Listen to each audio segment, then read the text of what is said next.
Assalomu alaykum Zafarbek Umra obunachilari. Hammalarni 14 kunlik paketimizga taklif etamiz. 14 kunlik paketimiz ichiga 3 kun Madina Munavvara, 11 kun Makka Mukarramada sayohatlar, ziyoratlar kiradi. Madina Munavvarada avvalambor payg'ambarimiz ravzalariga olib kiriladi.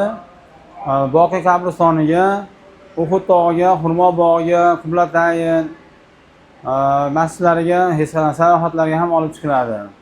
2 mahal taom beriladi. Makka Mukarramada esa 3 mahal taom beriladi. Makka Mukarramada 3 mahal taom beriladi. 3 mahal taomdan tashqari sayohatgohlarimiz bor. Sayohatgohlarimizga Allohim nasib qilib o'sha joylarga ham olib borib sayohatlar qildiramiz.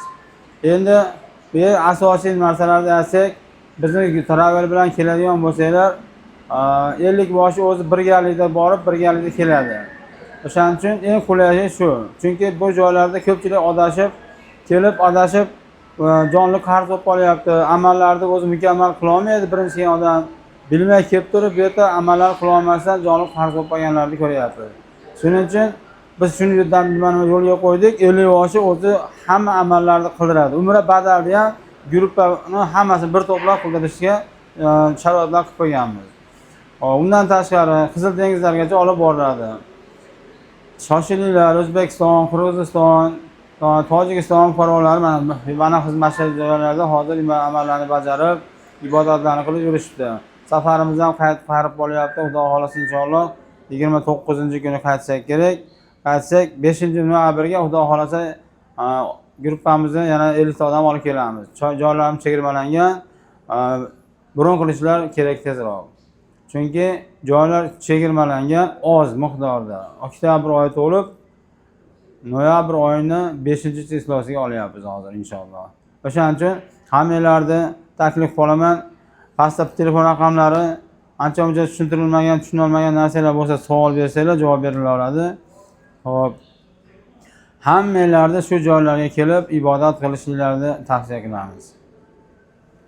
Amin. Parvardigorim, o'zingni ulug' aziz shaharingdamiz.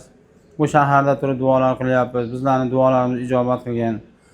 Xatolarimizni kechirgan, gunohlarimizni kechirgan. O'zbekiston vatanimizni chiroyli gullab yashnashlariga Allohim o'zi madadkor bo'lgan. Xalqimizni hammalarini hidoyatda bardavom qilgan. 7 yoshdan 70 yoshgacha bo'lgan mu'min va mu'minalarni, musulmon va muslimalarni safarlarda chiroyli bo'lib daromad qilib, ota-onalarimizni umraga jo'nataman. Ota-onam umraga jo'nataman deb chiroyli daromadlar qilib ishlab kelib deb niyat qilgan musofirlarimiz bor. Musofirlar ularni ham Allohim yomon ko'zlardan, yomonliklardan saqlab, chiroyli barakatli daromadlar qilib kelsa nasib aylagin. O'zlarini ham shu joylarga kelib o'zingizning yo'lingda chiroyli amallar qilsa nasib aylagin. O'zingizning hammalarimizni begona qilmagin Allohim. Mana o'tganlarimiz bor, o'tganlarimizni haqdorlarimizni rahmatingga olgin. Savdolarda yurgan, dehqonchilikda yurgan, vatanimiz uchun qancha xizmat qilayotganlar, hammalarini ham Allohim o'zing rahmatingdan umidvor bo'lib qilinayotgan barcha ishlariga, savdolariga barakatlar ato eting Allohim. Va sallallohu ta'ala xayri xalqi Muhammadin va ala alihi va ashabihi ajma'in rahmatika ya arhamar rohim. Allohu akbar.